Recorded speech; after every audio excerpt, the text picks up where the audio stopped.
¿Querés conocer Miami, Orlando con un automóvil con kilometraje ilimitado y un espectacular crucero a las Bahamas?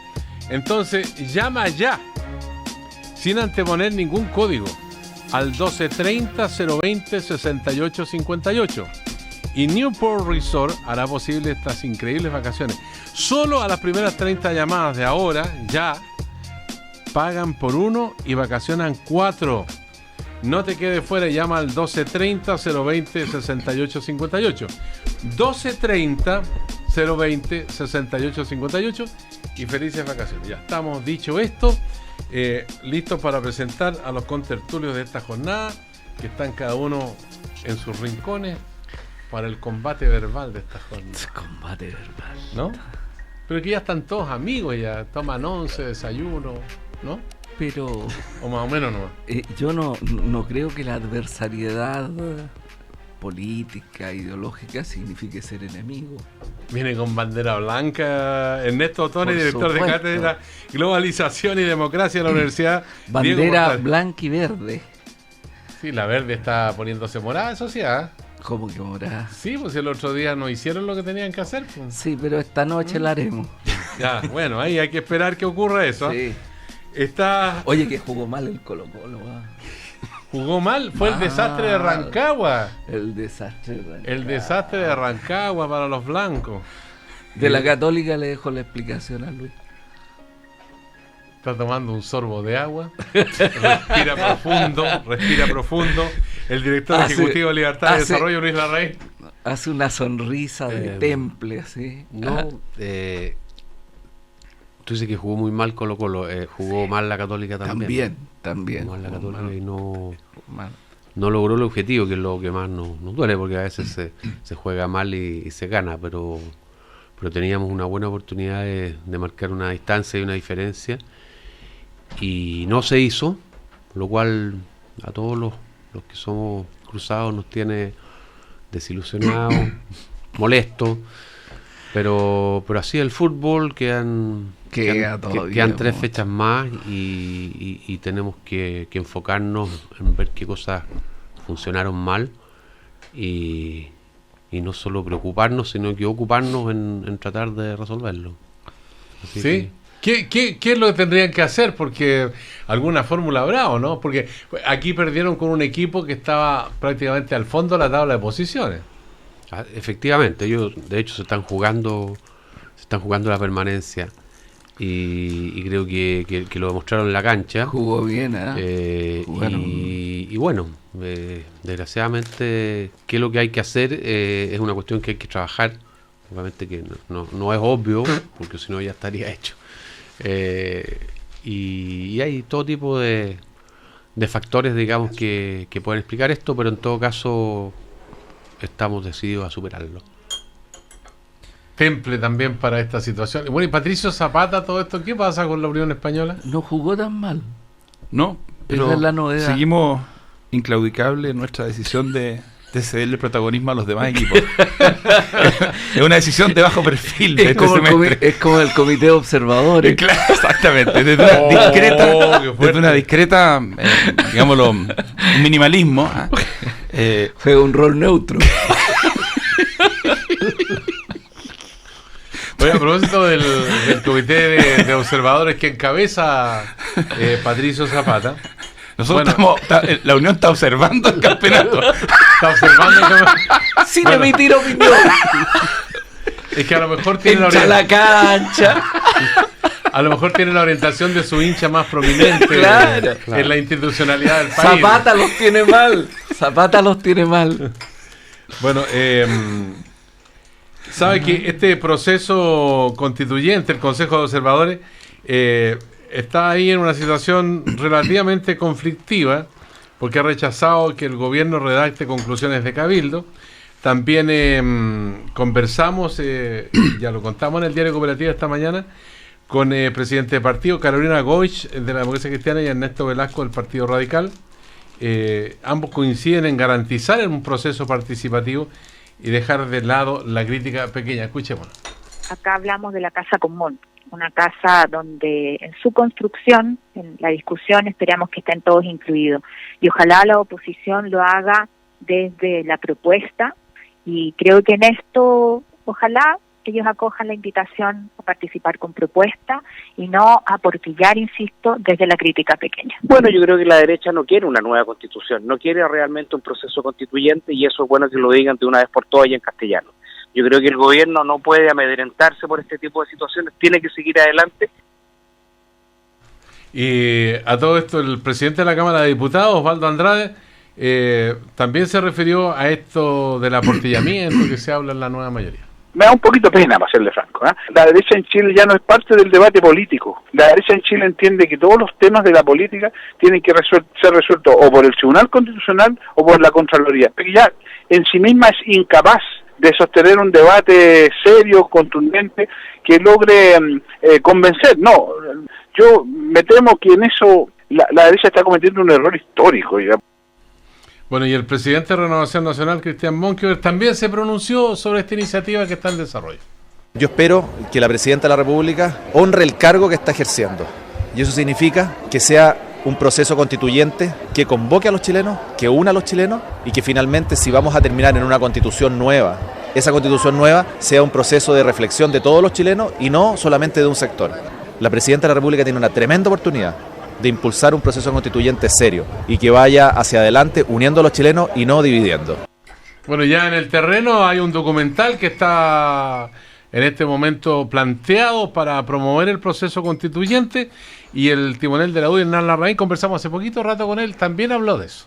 Ese proceso puede ser muy interesante. Sí es un proceso de participación ciudadana, pero si es un proceso de manipulación, de instrumentalización, donde el gobierno quiere ir a vender una idea determinada, predeterminada que tienen sobre la materia, entonces háganlo directamente, pero no utilicen el aparato del Estado ni inviten a la oposición a ser parte de él. Bueno, yo preferiría que Luis Larraín y Ernesto Tone hablaran primero para que después Patricio Zapata se haga cargo o descargo de todo lo que hay que decir y lo que hay que hacer. Luis Larraín. Está bien, porque yo tengo muchas preguntas. La primera pregunta es por qué, si nosotros tenemos establecido en la Constitución un mecanismo para modificar la Constitución, se habla de un cambio a la Constitución, nueva Constitución o reforma a la Constitución. Para mí es semántico, no tiene mucha importancia, a través de todo este proceso constituyente. O sea, nos estamos saltando la Constitución. ¿Por qué se reemplaza lo que dice nuestra institucionalidad por este proceso distinto? ¿Cuál es el objetivo de este proceso? Yo tengo la impresión que lo que aquí se pretende es ejercer presión sobre quienes tienen que, en definitiva, decidir sobre cambios a la Constitución, que es nuestro Congreso.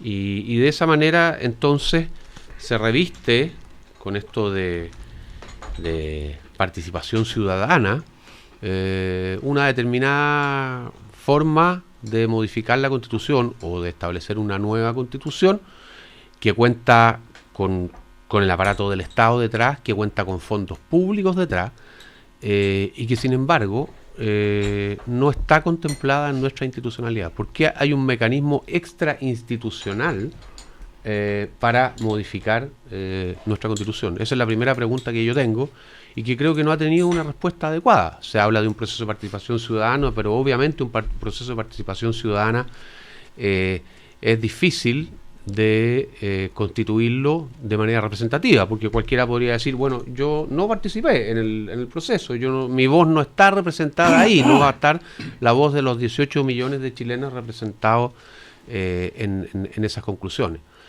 Entonces, creo que tenemos un problema con el proceso constituyente. Es una cuestión que no ha sido suficientemente discutida, ni menos explicada por el gobierno, de manera que yo tengo mi primera objeción en ese punto. Ya. No, yo dejaría que Patricio se haga cargo de esta situación.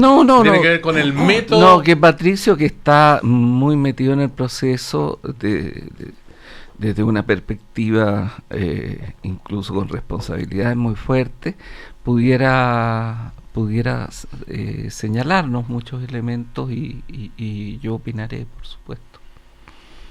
Sí, don Patricio Zapata, presidente del Consejo de Observadores en la nueva Constitución. A ver, lo primero, yo entiendo que tengamos con cierta frecuencia críticas políticas desde la oposición. No, por lo menos yo siento que lo peor que uno podría hacer es reaccionar de manera alarmista. Tiene derecho la oposición a hacer la crítica política hacia lo que considera errores. Lo que yo he visto, Sergio, Lucho, Ernesto, en los últimos meses, es que cada día que pasa, más personas que no son necesariamente de la nueva mayoría, incluidas personas de centro derecha, se van abriendo, evidentemente se van abriendo a la conveniencia de tener un proceso de conversación en distintos niveles, a nivel académico, pero también a nivel de la ciudadanía. Esto es especialmente marcado entre los que tienen menos de 45 años, porque no tienen algunas de las, uno puede decir que son naturales o explicables, aprehensiones o temores que tienen sus papás y sus abuelos. Pero entre los jóvenes de centro derecha, y esto independientemente del partido, los jóvenes de la UDI, yo he estado en foros con Arturo Esquella, jóvenes de Renovación Nacional, jóvenes de Evópoli, es absolutamente clara, tienen conciencia clarísima de que como país nos hace bien tener un proceso de conversación. Expliquemos, Luis tiene razón, tenemos un mecanismo institucional para hacer el cambio constitucional. El Congreso y el presidente, la presidenta, tienen que ponerse de acuerdo, hay unos quórum.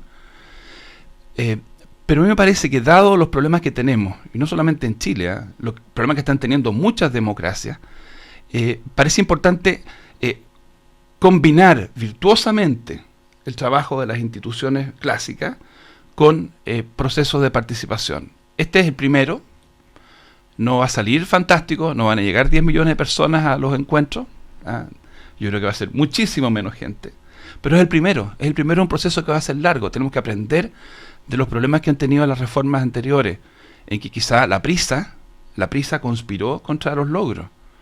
En una de esas, justamente, aquí no hay que hacerlo con tanta prisa. Una última reflexión, porque tenemos poco tiempo en este programa. Un cambio de constitución no es una cosa liviana. Yo por lo menos no lo miro como una cosa, una fiesta.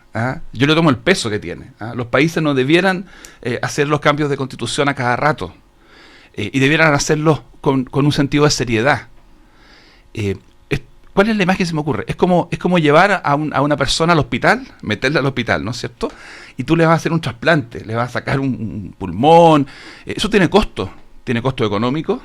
Un cambio constitucional tiene impacto económico.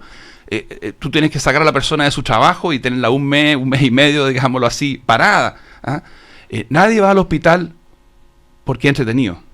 Nadie. Pero tú vas al hospital cuando te das cuenta que es necesario.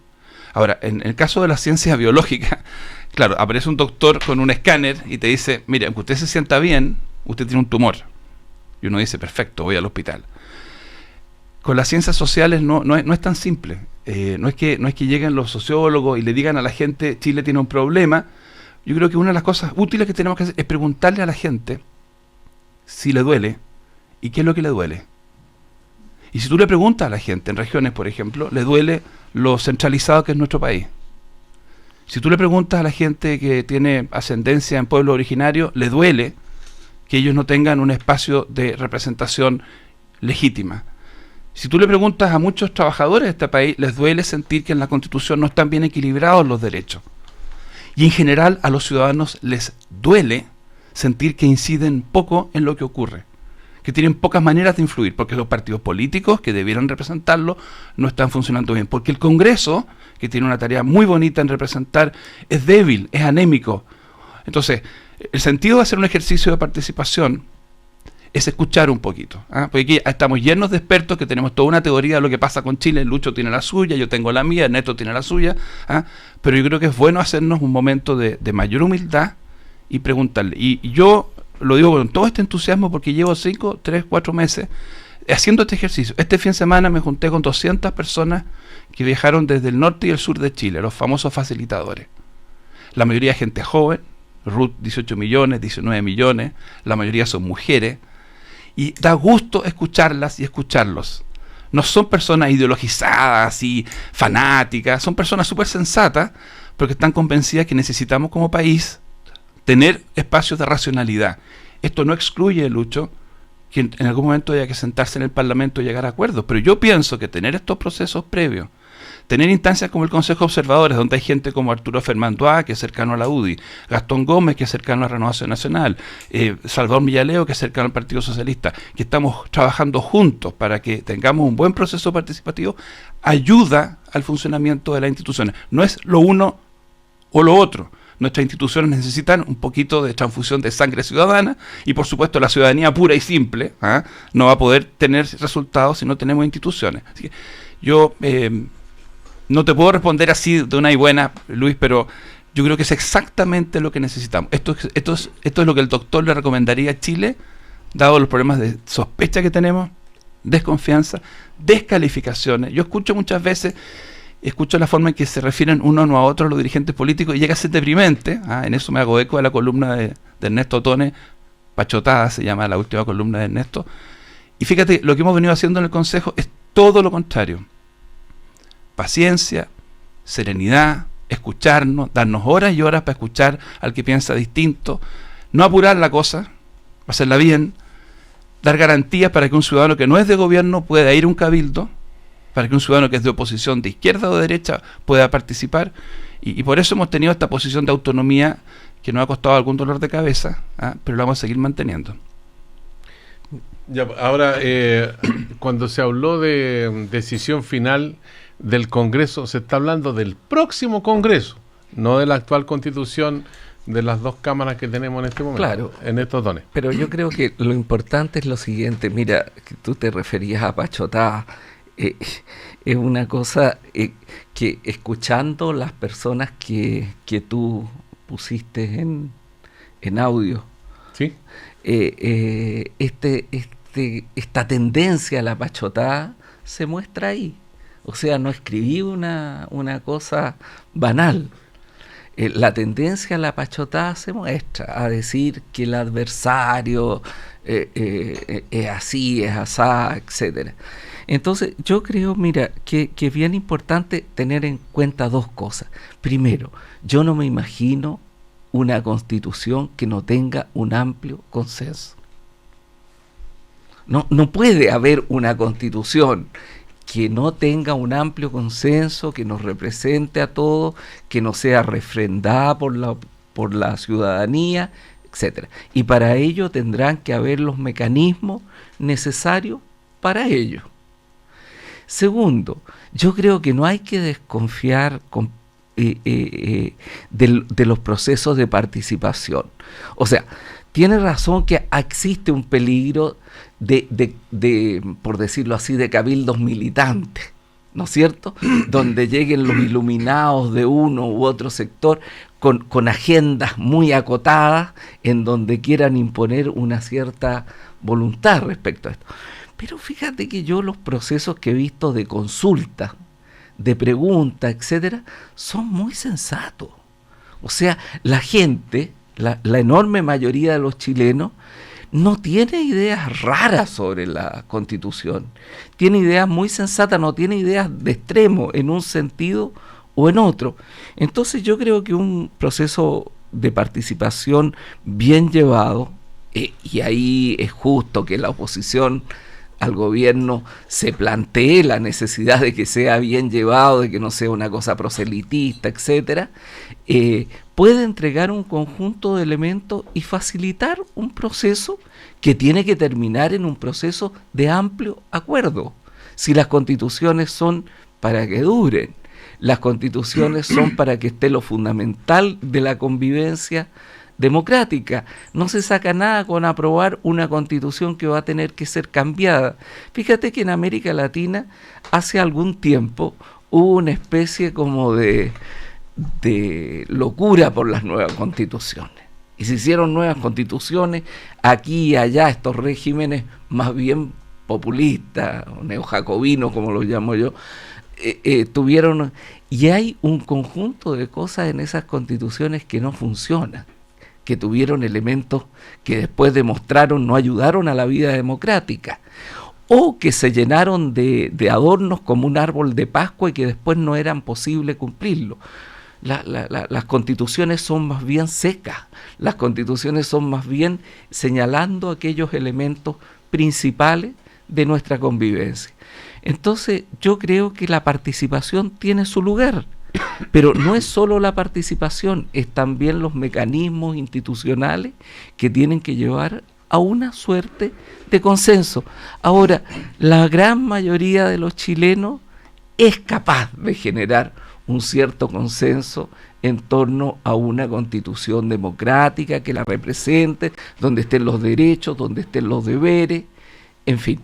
Esta sería la primera constitución que se debate con la ciudadanía, se discute, se analiza y sigue los caminos institucionales, porque desde las primeras constituciones fueron bien traumáticas, algunas fueron prácticamente dictadas por una persona o un grupo muy pequeño, hasta que llegamos a la República, donde hubo dos por lo menos constituciones, la de Mariano Gaña y después la del 25, y de ahí para acá, bueno, la Constitución del 80 sin duda que también fue una constitución impuesta, ¿o no? Sería claro que fueron impuestas, pero ¿qué pasó con todas?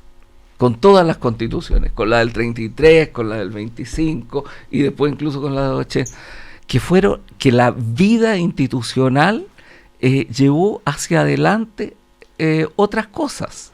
La Constitución del 33 permitió una cierta institucionalidad chilena que 1833. Claro, que hizo fuerte al Estado chileno en años donde los estados latinoamericanos estaban su mayoría en guerras civiles.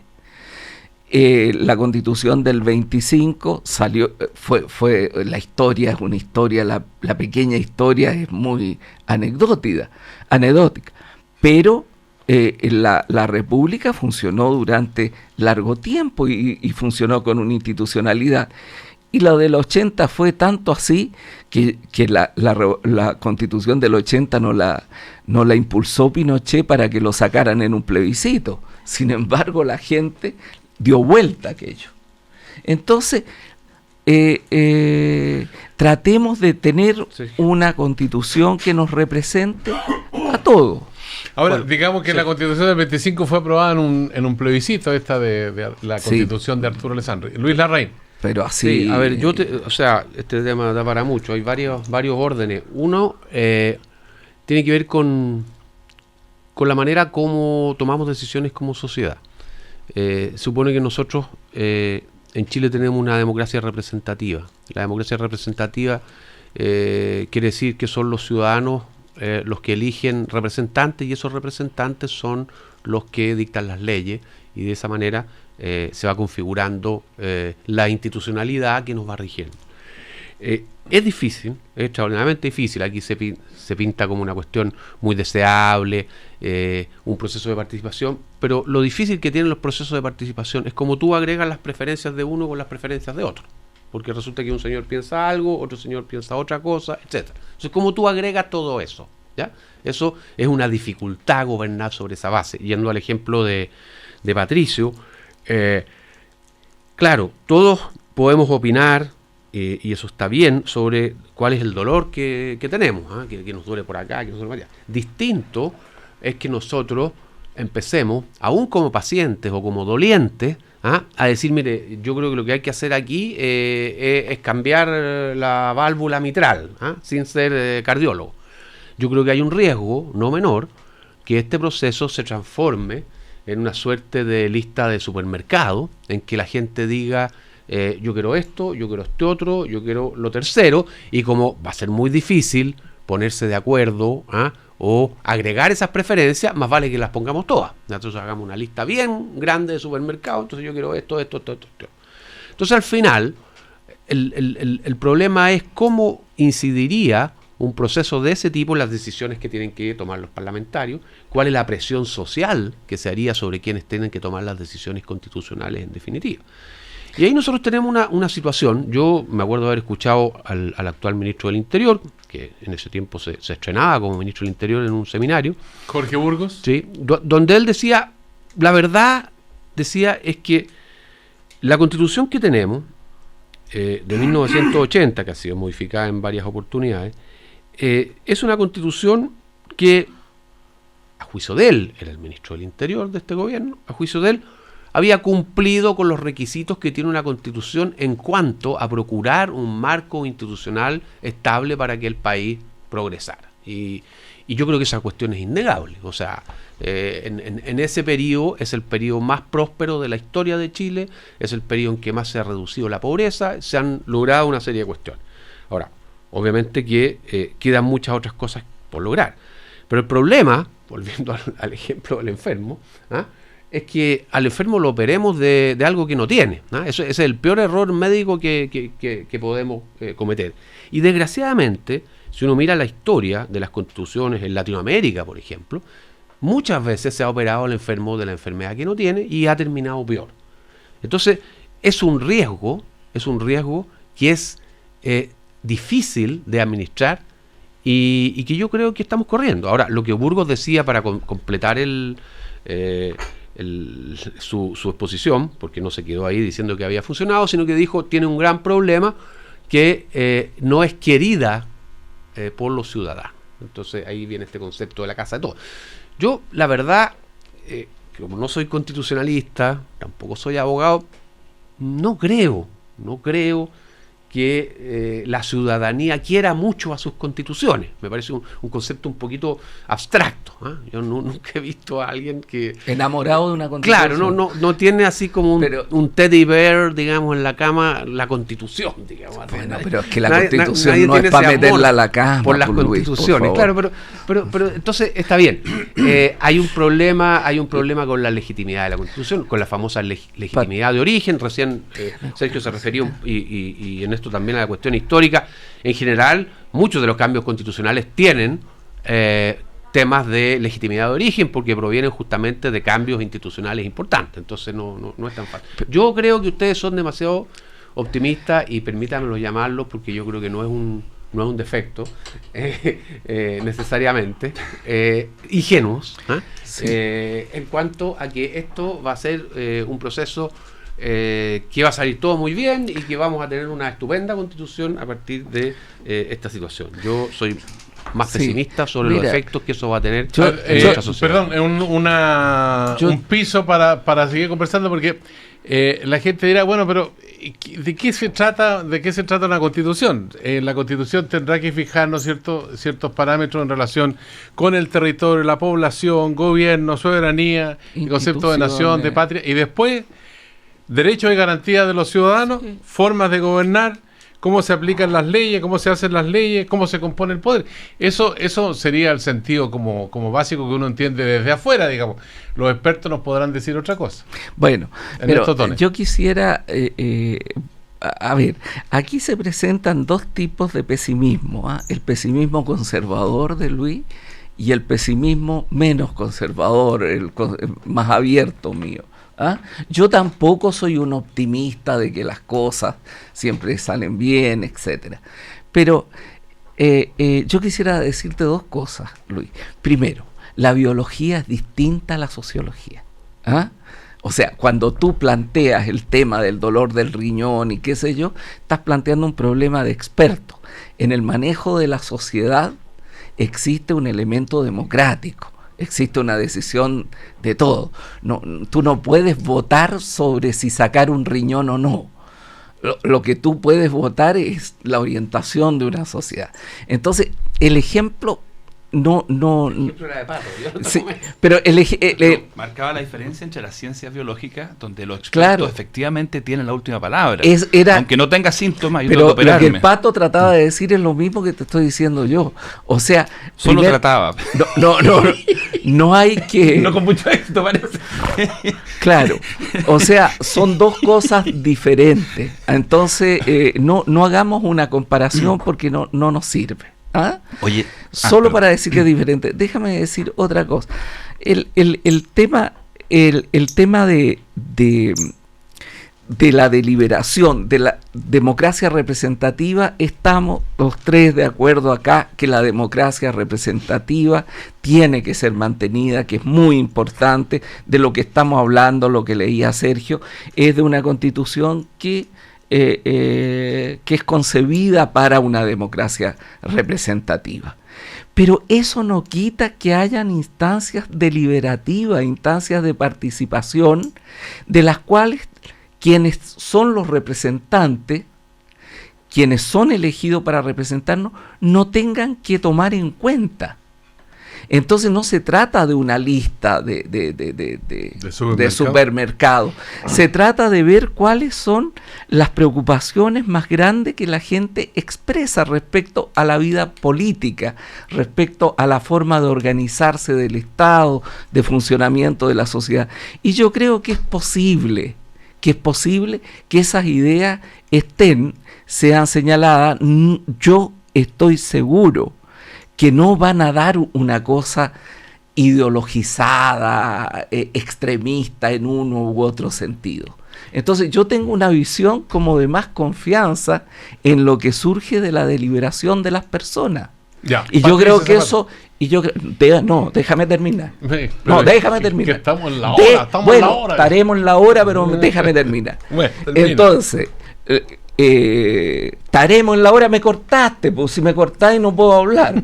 Entonces, cuando nosotros tenemos esa deliberación y esa deliberación es positiva, solo puede reforzar la democracia de los representantes, la democracia representativa. Y ahora que hable el Pato. Ya, Patricio Zapata, vamos. Bien rápido, porque vienen los auspiciadores luego. Estaremos de acuerdo con Luis que el altruismo o el patriotismo y el autointerés se presentan transversalmente en la sociedad. Es decir, estaremos de acuerdo que no porque alguien tenga más estudios, que alguien haya estudiado ingeniería comercial en la Católica, o alguien que tenga un doctorado o derecho, va a tener más patriotismo y menos autointerés. Entonces, fíjate bien, no sé por qué razón de repente se dice algo así como: si dejamos que la gente, el común de nuestros compatriotas, se exprese, va a aflorar un egoísmo de consumidor neto que va a preguntarse siempre cómo voy en la parada. En cambio, los dirigentes empresariales, los grandes dirigentes políticos, los grandes intelectuales, nunca caerían presa de ese problema, nunca se moverían por sus propios intereses. O sea, cuando un grupo de gente hizo la Constitución del 80, ¿no estaban moviéndose por sus intereses? Era puro patriotismo. El patriotismo está concentrado en el 1%. El 99% siempre va a ser presa de la demagogia y el populismo. Pero nadie ha dicho eso. Es que solo pasa, déjame terminar la idea. Yo siento que se le falta el respeto al común de nuestros compatriotas. Así es. Cuando se piensa que, salvo el pequeño grupito de las 8 manzanas, si tú empiezas a abrir los espacios, lo que va a aflorar es una conducta tremendamente suicida, porque la gente va a buscar lo que no le conviene. Mi experiencia de toda la vida, y no sé si eso me califica como ingenuo o iluso, es que efectivamente hay momentos de catarsis en este tipo de participaciones, hay momentos de autointerés. La gente pregunta, el pescador artesanal preguntará, bueno, ¿qué va a pasar con la pesca? El pensionado pregunta qué pasa con la jubilación. Pero si tú estás estableciendo espacios de participación, muy rápidamente lo que empieza a dominar es ¿qué tenemos que hacer para que esto funcione? ¿Qué tenemos que hacer para que esto funcione como país? Entonces, primera cosa. Segunda cosa, tenemos un problema en Chile, porque tú me dices, en otros países no hay afecto por la Constitución. ¿Tú te imaginas que en Estados Unidos alguien ganara votos atacando a la Constitución? ¿Que la República Federal Alemana a alguien le fuera bien en una elección atacando a la Constitución? No, ¿por qué? Porque esa Constitución es algo que une. El problema en Chile no es que tengamos un grupo, la nueva mayoría, que en forma maquiavélica usa esta bandera para ganar votos. No, el problema es que tú en Chile puedes ganar votos atacando a la Constitución. ¿Y por qué puede ocurrir eso? Porque la Constitución no nos une, nos divide. Y eso para un país es un hándicap. Aquí pensemos en los próximos 30 años. No pensemos esto en términos de guerrilla. Pensemos como cuando hablamos de relaciones exteriores o cuando hablamos de defensa. ¿Qué nos conviene como país para los próximos 30 o 40 años? ¿Una constitución que nos una o que nos divida? Siempre va a haber algún loquito en cualquier país del mundo que va a encontrar mal a las instituciones. Pero aquí no tenemos un problema con los loquitos. Gente sensata y moderada. Y perdónenme, yo me considero una persona sensata y moderada. Sentimos que las reglas que tenemos no son suficientemente legítimas. Yo encuentro que esta Constitución tiene cosas muy valiosas. esta Constitución puede ayudar en muchos aspectos a construir algo mejor, porque tiene cosas que hay que recuperar, hay que rescatar. Yo por lo menos no estoy por partir de cero, pero me doy cuenta, y la gente más joven se da cuenta, y esta es una inversión que vale la pena hacer, la inversión en legitimidad. Y una última idea finalmente. ¿Cuál es la democracia más clásica del mundo, la más antigua? El Reino Unido. ¿Y qué es lo que hacen los británicos cuando tienen dudas? Le preguntan. En Escocia le fueron a preguntar a los ciudadanos, ¿quieren seguir en el Reino Unido o no? Le van a preguntar si quieren seguir en la Unión Europea. Los británicos han hecho no sé cuántas reformas constitucionales en los últimos 10 años. Crearon una Corte Suprema, no tenían Corte Suprema. Tienen un Bill of Rights, crearon un Banco Central Autónomo, le devolvieron autonomía a Gales, hicieron un plebiscito sobre el sistema electoral. Y en eso, en el Reino Unido están de acuerdo conservadores y laboristas. Lo que tenemos que conseguir en Chile, y hay que seguir con mucha paciencia, necesitamos una derecha que sea más Edmund Burke. Edmund Burke era un hombre que sabía distinguir un cambio que le podía gustar y un cambio que no le gustaba. Edmund Burke fue un británico del siglo XVIII que estuvo a favor de la independencia de Estados Unidos y estuvo en contra de la Revolución Francesa. El problema que tenemos en Chile es que la derecha sigue siendo, especialmente entre los mayores de 40, una derecha que encuentra malos todos los cambios, o que solo ve los defectos de los cambios. Va a ser mejor nuestro país cuando tengamos una derecha que esté abierta, porque los países necesitan los cambios. Y eso no es ser ingenuo, no es ser iluso, es pensar a 30 o 40 años, es pensar en ser un país que no tenga los problemas de legitimidad que tenemos hoy día, si son muy graves. Es gravísimo el problema. Y yo estoy seguro que una conversación racional, abierta, no solamente a la gente que va a Casa Piedra una vez al año a hablar de los temas, sino que abierta al común de la gente en regiones, nos va a ayudar, nos va a sanear. Va a ser súper, súper bueno para Chile. Patricio Zapata, Luis Larraín, Ernesto Tone están participando del primer café, una nueva mañana en Cooperativa. ¿Quieres conocer Miami y Orlando con un automóvil con kilometraje ilimitado y un espectacular crucero a las Bahamas? Entonces llama ya, sin anteponer ningún código. 1230-020-6858 y Newport Resort hará posible estas increíbles vacaciones solo a las primeras 30 llamadas de ahora ya. Pagan por uno y vacacionan 4. No te quedes fuera y llama al 1230-020-6858. 1230-020-6858 y felices vacaciones. ¿Les ha pasado que sacan a bailar y no los pescan? Bueno, para todos los que no han tenido respuesta, llega una marca que sí responde. Opel tiene bonos de descuento en sus automóviles y ahora con 26 puntos de venta adicionales. Opel. Don Marcos Concha, usted tiene la palabra, que sea lo más corto posible para que estos caballeros puedan seguir dialogando. Gestión escolar, políticas educativas, pedagogía y didáctica son algunas áreas en que la Universidad Alberto Hurtado imparte sus programas de posgrado y educación continua. Facultad de Educación, Universidad Alberto Hurtado.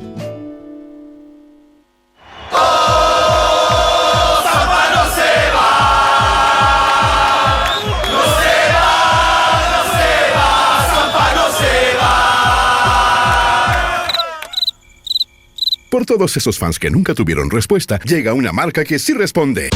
Porque durante este mes, Opel tiene la promo que todos querían. Bonos de descuento en sus autos y 26 nuevos puntos de venta. Para que todo fan de Opel se convierta en dueño de un Opel. Opel, we live in autos.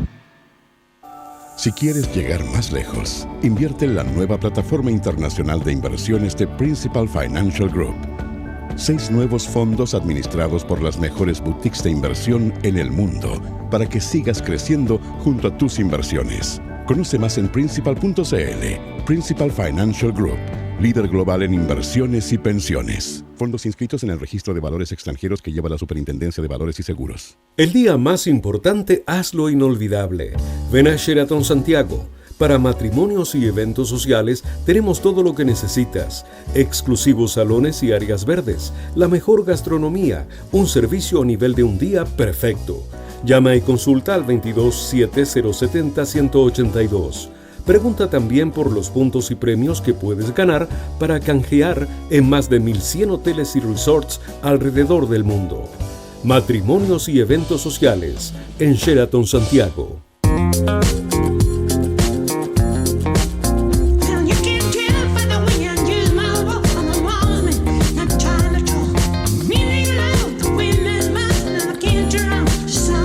Loto presenta Jubilazo. 1 millón mensual para los mejores 20 años de tu vida.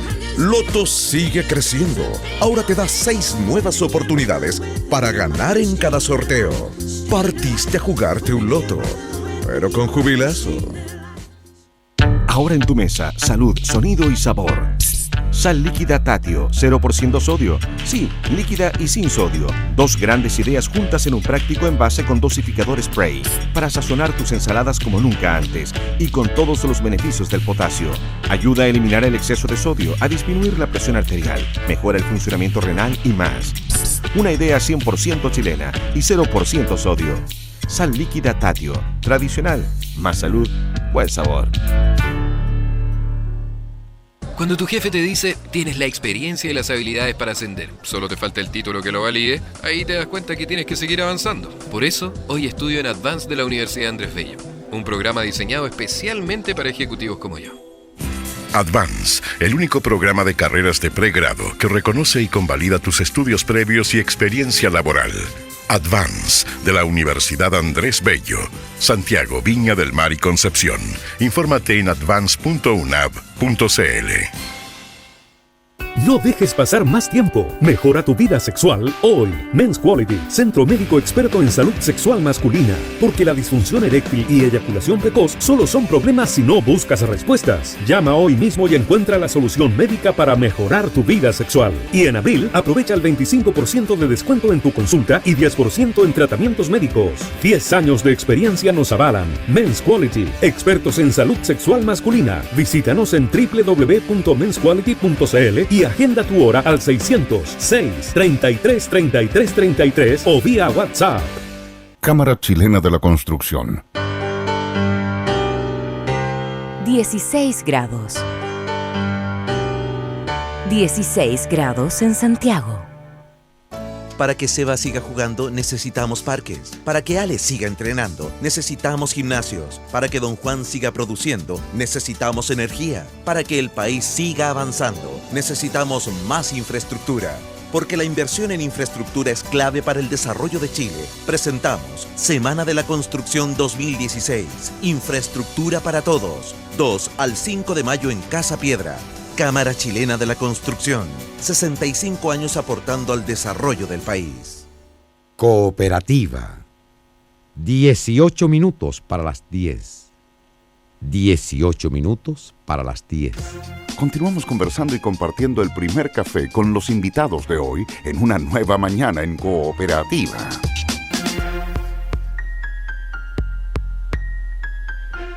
Estamos de vuelta acá en el primer café, una nueva mañana en Cooperativa. Se me enredó todo esto acá, pero lo encontré ya. Para que tenga que contarlo yo después que... Lo de Orlando. Sí. Está yendo Orlando. No, cuando tú has tratado de sacar a bailar, ¿te ha pasado que te dicen, no, otro rato, vuelva más tarde? No, fíjate, se pelean. Bueno, pero para todos los que no han tenido respuesta, llega una marca que sí responde, Opel. Tiene bonos de descuento en sus autos y ahora con 26 puntos de venta adicionales. Opel. Estamos con los señores Ernesto Tone, director de Cátedra Globalización, Democracia en la Universidad Diego Portales, doctor en ciencias. Oye, tiene hartos títulos Ernesto Tone. Aquí no hay nada. ¿No? Esto es una pequeña... Luis Larraín, director ejecutivo de Libertad de Desarrollo, dice, lo breve, si breve, 2 veces bueno, dice Luis Larraín. Patricio Zapata, abogado constitucionalista. Estamos aquí hoy mirando la elección del Perú. Yo en la mañana estaba contando a los madrugadores que, bueno, el Perú dio un giro a la derecha con distintos matices. Fíjate que los diarios, por ejemplo, Keiko y PPK van a segunda vuelta. El Correo también esta mañana trae el mismo titular. En fin, la segunda vuelta va sí o sí con Keiko Fujimori y Pedro Pablo Kuczynski. La izquierdista Verónica Mendoza llegó tercera y se supone que ella no tendrá ninguna intención de apoyar a ninguno de los dos. Pero escuchemos lo que se dijo en su momento después de conocerse los resultados. Sabemos que tenemos que volver a pisar el acelerador del crecimiento económico, pero por sobre todo sabemos que los peruanos queremos paz. Gracias a todos, vamos adelante, ¡viva el Perú! Un voto de esperanza esperanza, un voto de futuro. Ya, pues ahí está la expresión de cada uno de los candidatos, que nos dicen mucho en el momento de la euforia, pero entusiasman a las masas a que participen en la segunda vuelta. Luis Larraín. Bueno, yo creo que es un resultado que es esperanzador para Perú, porque Perú, lo cierto es que había, con posterioridad a Chile, pero durante bastante tiempo, había empezado en distintos gobiernos a hacer reformas que lograron algunos resultados importantes para los peruanos, en términos de mejoramiento de la calidad de vida, disminución de la pobreza, las cosas buenas que tiene el crecimiento económico. Y claro, obviamente que junto con ese proceso también empieza a haber un aumento de las expectativas de la gente, y ese aumento de la expectativa de la gente en circunstancias y en ocasiones recibe como respuesta alternativas como la que ha gobernado Perú ahora, como Ollanta Humala, o como la que lo gobernó antes de Alejandro Toledo, que en definitiva fueron malas alternativas, en que no lograron resolver los problemas que tenían los peruanos, sino que al revés, de alguna manera pusieron una tranca al proceso de crecimiento de la economía peruana. Y en definitiva, los peruanos han sido prácticos, se han dado cuenta de que esas soluciones no les llevan a ninguna parte, y bueno, estarán optando entre Keiko y Pedro Pablo Kuczynski, lo que yo no me atrevería todavía a calificar como una tendencia dentro de Latinoamérica, pero ya con lo que pasó con Macri, en la cual tuvo un largo proceso de gobierno del kirchnerismo, por así decirlo, porque dentro del peronismo ya hay que identificar, y ese fue un gobierno bastante populista, que en definitiva hizo retroceder a la Argentina, y los argentinos están optando por otro camino. En definitiva, para mí me resulta inevitable, ustedes dirán, está tratando de afilar su propia chita. Bueno, es cierto, a mí me resulta bastante cercano a lo que pasa en Chile. Obviamente, el proceso que tuvo Chile durante 25 años fue un proceso que mejoró extraordinariamente el crecimiento económico, disminuyó la pobreza de niveles de 39% de la población a niveles de 11% de la población, o sea, muy importante. Y sin embargo, claro, no resolvió los problemas de los chilenos, y mucha gente estaba descontenta, y eso dio origen a toda una fuerza que fue lo que en definitiva encarnó Michelle Bachelet, en el sentido de que aquí se podían hacer transformaciones más radicales al país, que iban en definitiva a significar un mayor nivel de vida para los chilenos, más igualdad, etcétera, lo que ya conocemos. Y en definitiva, lo que se prueba, llevamos 3 años de gobierno, este es el tercero, y que es difícil hacer eso, que es difícil hacerlo, porque en definitiva las cosas se conectan entre sí, y tenemos un proceso en Chile de un decrecimiento de la economía muy importante, y por lo tanto la gente tendrá que evaluar si esto continúa así. No está claro que vaya a continuar así, pero cuando uno escucha a algunas autoridades y sobre todo a algunos políticos de la nueva mayoría, parece que irremediablemente va a continuar así.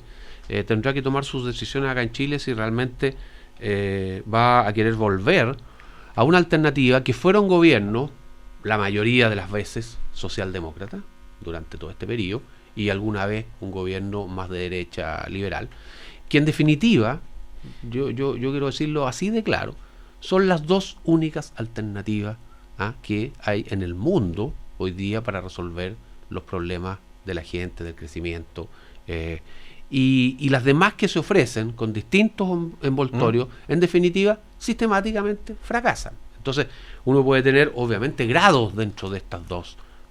Puede ser una socialdemocracia más izquierdista o menos izquierdista, una economía liberal más derechista o menos derechista, pero en definitiva, el mundo moderno se mueve entre esas alternativas. Y cada vez que llega alguien a ofrecer una cosa muy distinta, muy redentora, que le va a cambiar la vida a todo, fracasa. Y eso es lo que estamos viviendo en Latinoamérica. De paso, digamos que en Argentina Macri ha sido cuestionado por sociedades que tenían en paraísos, en Islas Vírgenes y todo eso, y él ha dicho que eso ya fue superado por el tiempo. La presidenta que lo antecedió está cuestionada también, está imputada por el supuesto lavado de dinero. Y en el caso del Perú, bueno, tenemos la segunda vuelta entre Keiko Fujimori, que es considerada derecha populista, y PPK, Pedro Pablo Kuczynski, derecha neoliberal. Ese es más o menos el escenario que tenemos. A ver, Patricio Zapata. Yo no sé si uno podría situar al fujimorismo tan simplemente en la derecha. Yo recuerdo en su primera campaña electoral contra Mario Vargas Llosa, Fujimori hizo un discurso más bien de izquierda contra Vargas Llosa y le ganó con ese discurso. Después, claro, él reprimió a sangre y fuego no solamente al movimiento Sendero Luminoso, sino también a muchos disidentes. Entonces, claramente la izquierda no lo tiene dentro de lo suyo, ¿eh? Pero a mí, lo voy a decir, no deja de producirme algún tipo de pena que haya un 40% de los ciudadanos peruanos que hayan votado por la hija del dictador Fujimori, el hombre que dio un autogolpe, que cerró el Congreso, el hombre que tenía una policía secreta, que amedrentaba, que perseguía. Con Vladimiro Montesino con unos niveles de corrupción impresionantes.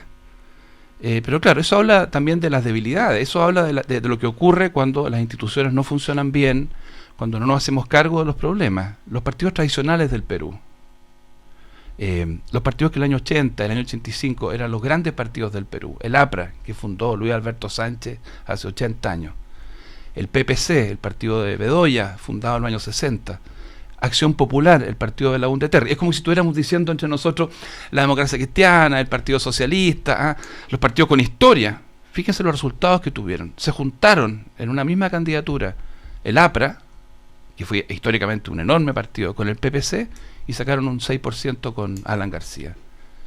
La Acción Popular sacó un 5% de los votos. Ojo, poner atención.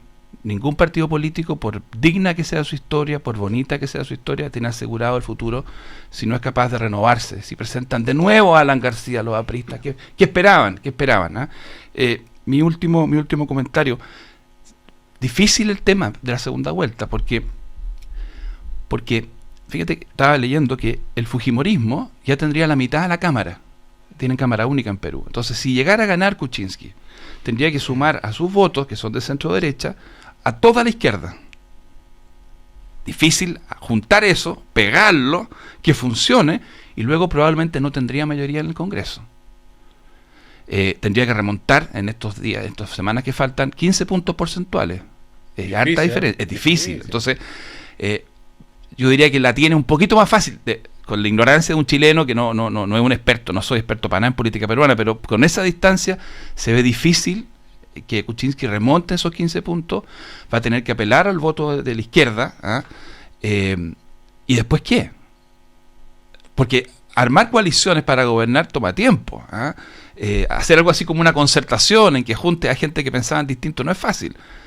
Entonces yo creo que los peruanos van a estar atrapados entre la mayoría que sigue lamentando lo que fue Fujimori, hay un 60% que no votó por Keiko, y la necesidad de estabilidad de un gobierno que funcione. Van a estar atrapados entre lo que les dicta su corazón y las ideas morales más sanas y la necesidad de un gobierno que funcione. Un dilema bien dramático. ¿Me permite un análisis desde otro ángulo? Pero por favor, nos faltaba más, Ernesto Tone. Gracias. Oye, mira, lo primero es que no es tan claro estas definiciones peruanas, porque el voto es un voto en Perú que se conforma en torno a personas, a líderes, donde el aspecto, por decirlo así, ideológico, etcétera, es muy tenue frente a relaciones de confianza y de liderazgos que pueden ser muy, Por ejemplo, la Verónica Mendoza no la conocía mucha gente, sin embargo, tuvo un alza enorme. La Keiko Fujimori también está basada en lecturas de lo que fue el fujimorismo. Entonces hay una lectura encantada con el fujimorismo y otra que detesta el fujimorismo. Por eso no tiene que ver tan exactamente con una visión de una escala derecha, izquierda, etcétera. Tiene estos elementos. Segundo, al Perú le fue bien económicamente prácticamente con todos los presidentes en los últimos años. En Perú le fue muy bien en los años del 2003 al 2013, que son los años de bonanza en América Latina. Creció entre el 6 y el 7%, claro, y en el último año creció el 2,8%. Y creció Toledo, creció García, creció Humala. Lo que tú pusieras como presidente, eso crecía. Humala tampoco es un gobierno que uno pueda decir qué es Humala, qué fue Humala como presidente. No fue el nacionalista que se pensaba, tampoco fue un izquierdista, acuérdate que andaba con cosas medias populistonas, no lo fue. Fue más bien continuidad, más que otra cosa. Con muy baja aprobación ciudadana, un 10%. Como todos, porque todos empiezan a bajar, porque los temas de corrupción son muy fuertes. Perú ha avanzado mucho en el crecimiento, pero no ha avanzado al mismo ritmo, aunque sí ha avanzado en temas sociales, no ha avanzado al mismo ritmo, eso es lo que quiero decir. Entonces, lo que se da acá es una cuestión en la cual es muy difícil prever lo que va a pasar en la segunda vuelta, porque yo no creo que los votos de nadie son mucho de propiedad de los líderes. No son traspasables. No son traspasables. Y después en las cámaras en la Cámara, porque allá hay una sola Cámara, se produce mucho tránsfuga. Es decir, el que gana no se lleva solo a sus parlamentarios, sino que suele llevarse a un conjunto de otros parlamentarios. Una tajadita de otros parlamentarios. Entonces es complejo lo de Perú. Por lo tanto, yo creo que no van a haber mayores novedades en cuanto del punto de vista de la gobernabilidad peruana. Ahora, sería interesante que lo de Verónica Mendoza se transformara en una izquierda democrática, en una izquierda moderna, en una izquierda con capacidad de alianza y no se fuera por el lado de los populismos. Sacó el 17% de la votación. Por eso te digo. Una vez prometía Barrante. A mí, claro, a mí me gustaría que se conformara como una izquierda, digamos, más hacia una socialdemocracia que hacia una posición populista, pero eso habrá que verlo. No Ahora, se sabe. Respecto a la segunda vuelta se dice Luis Larraín. Porque la diferencia es bastante apreciable, o sea, la diferencia es muy grande y la experiencia mundial en balotage o segundas vueltas eleccionarias dicen que con esa diferencia es muy difícil que gane el segundo. El factor que podría incidir acá es lo que mencionaba Patricio, en el sentido de que el antifujimorismo pudiera ser más importante y entonces volcarse bastante masivamente a Kuczynski. Vamos a ver cuán fuerte es eso. Digamos, sí. Oye, y una última cosa, nosotros no podemos analizar los chilenos. Ernesto Tone. El análisis de lo que pasa en Perú como si fuera Finlandia, digamos. ¿Ah? O sea, que lo que pasa en Perú no nos toca muy de cerca. Y en ese sentido, lo que yo quiero señalar, que ninguno de los candidatos que tienen posibilidad de ser elegidos han tenido pronunciamientos complejos para Chile, en términos de las relaciones peruana-chilenas. No era el mismo caso con Humala en su tiempo. Entonces, desde ese punto de vista, yo creo que Chile tiene que ser muy prudente en términos de mirar este resultado y generar las mejores condiciones para quien sea elegido para tener una muy buena que relación. Dios te escuche y el diablo se haga el sordo. ¿Eh? Inshallah. Ernesto Tone, Luis Larraín, Patricio Zapata, Primer Café, partiendo la semana con los mejores deseos que culminen el viernes con el mismo optimismo, entusiasmo para seguir debatiendo y discutiendo el próximo lunes. Será hasta la vista, muchas gracias. Hasta la vista, Sergio, gracias. Adiós, hasta la vista.